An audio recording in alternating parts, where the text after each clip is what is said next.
53 বছর পর বাংলাদেশে গত 5ই আগস্ট এই অন্তর্বর্তীকালীন সরকার ডক্টর মোহাম্মদ ইউনূসের নেতৃত্বে গঠিত হয়েছে। এক নূতন বাংলাদেশ তৈরি হয়েছে। আগের 53 বছর বিভিন্ন সরকার, জাতীয় পার্টি, বিএনপি, আওয়ামী লীগ তারা দেশটাকে লুটতরাজ করে একটা অযোগ্য দেশে বসবাসের অযোগ্য দেশে পরিণত করেছে। গত 5ই আগস্ট ছাত্র জনতা গণ অভ্যুত্থানে যে নতুন বাংলাদেশ আমরা পেয়েছি, এই সুযোগটা আমাদের কাজে লাগাতে হবে। ইসলামপন্থী যারা, ইসলামী রাজনীতি যারা আল্লাহর জমিনে আল্লাহর রাজ চায়, আল্লাহর শাসন চায়, কোরআনী আইন চায়, সুন্নাহর আইন চায়, তাদেরকে ঐক্যবদ্ধভাবে কাজ করতে হবে। কেননা আমাদেরকে বিভক্ত করার জন্য বিভিন্ন বৈদেশিক যারা ইসলামের শত্রু দুশ্মন, ভারত থেকে শুরু করে, মোসাদ থেকে শুরু করে, তারা আমাদের আলেম ওলামা ইসলামপন্থীদেরকে ডিভাইডেড করার জন্য কাজ করতেছে। তারা কিন্তু বসে নাই, ভারত কিন্তু বসে নাই, কিন্তু বিভিন্নভাবে আমাদেরকে বিভক্ত করতেছে, বিভিন্ন ইখতিলাফ, বিভিন্ন ধরনের, যাতে করে আমরা ঐক্য না হইতে পারি। কারণ ঐক্য না হইতে পারলেই তো আমরা ইসলামী শাসন করতে পারবো না, সবাইকে লাগবে। এখানে ইসলাম শাসন করার জন্য যেমন আমাদের হিন্দু পরিষদের সভাপতি বলে গেছেন যে আমরা ইসলামী আন্দোলনকে সমর্থন করে ইসলামী শাসন চাই। কেন চাই? দেখা গেছে যে যখন বিশ্বে যে কোনো দেশে ইসলামী শাসন কায়েম হয়েছিল, উমাইয়া, আব্বাসিয়া, খোলাফায়ে রাশিদিন থেকে শুরু করে, সেই সমস্ত দেশে অন্য অন্য ধর্মাবলম্বীরা হিজরত করে সেই মুসলিম শাসিত দেশে এসে বসবাস করছে। ঠিক কিনা? নিরাপত্তা সব দিক থেকে, জানমাল, ইজ্জত, আবরু। আমাদেরকে দেখতে হবে। আপনি দেখেন এই যে আমেরিকা এত বড় শক্তিধর, ক্যালিফোর্নিয়ায় দাবানো লাগুনের লেলিহান চলতেছে, কেন? এটা আল্লাহর গজব। কেন? ফিলিস্তিন শিশু, নারী, মানুষকে দিন দিন পাখির মতো হত্যা করতেছে এই জালেম আমেরিকা। সে আজকাল তার ফল পাইতেছে। আপনারা তারা বলতেছে, ডোনাল্ড সে বলতেছে যে এখন আল্লাহ আল্লাহ করো, আল্লাহ ছাড়া কোনো উপায় নাই। মুসলমানদেরকে নিয়ে সেই দাবানের ওখানে নিয়ে আজান দেওয়াই, আজান দিতেছে আল্লাহু আকবার, আল্লাহু আকবার, আর কোনো উপায় নাই। গজব। তা তুমি আজকাল মুসলমান নারী, শিশু, মানুষকে মারতেছো, আল্লাহর গজব শুরু হয়ে গেছে আমেরিকার। কি বলেন ভাইরা? ঠিক কিনা? এখানে যারাই মুসলমানদের উপরে জুলুম, অত্যাচার, নির্যাতন করে তাদের রক্ষা নাই।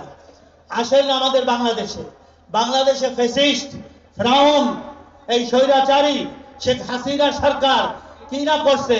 অন্যায়, জুলুম, অত্যাচার, লুট, তরাস, সন্ত্রাস, ধর্ষণ, ব্যাংক লুট থেকে শুরু করে সমস্ত দেশটাকে লুটে পড়ে খাইতেছে।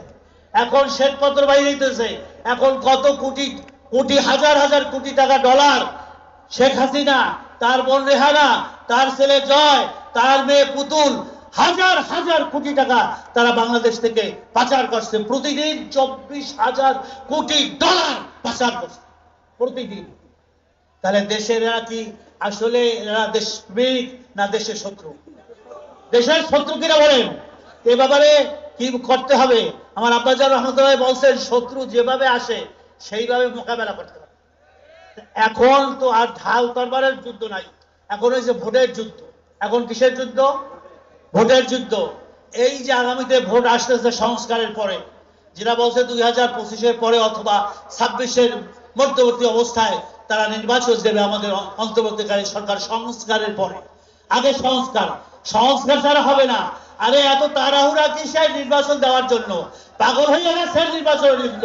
জনগণ আপনাদেরকে পরিত্যক্ত করছে, 3 বার দেখছে আপনাদের ক্ষমতা দিয়ে।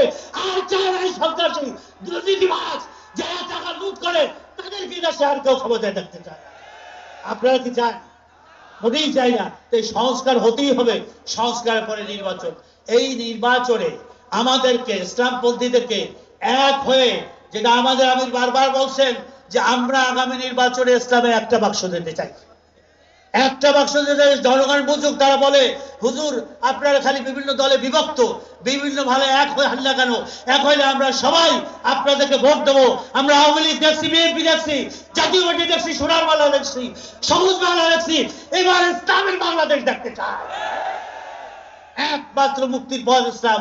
সন্ত্রাস, দুর্নীতি, চুরি, ডাকাতি, ঘুষ, রাহাজানি বন্ধ হবে না যতক্ষণ পর্যন্ত এই জমিনে ইসলামের শরিয়া কায়েম না হবে।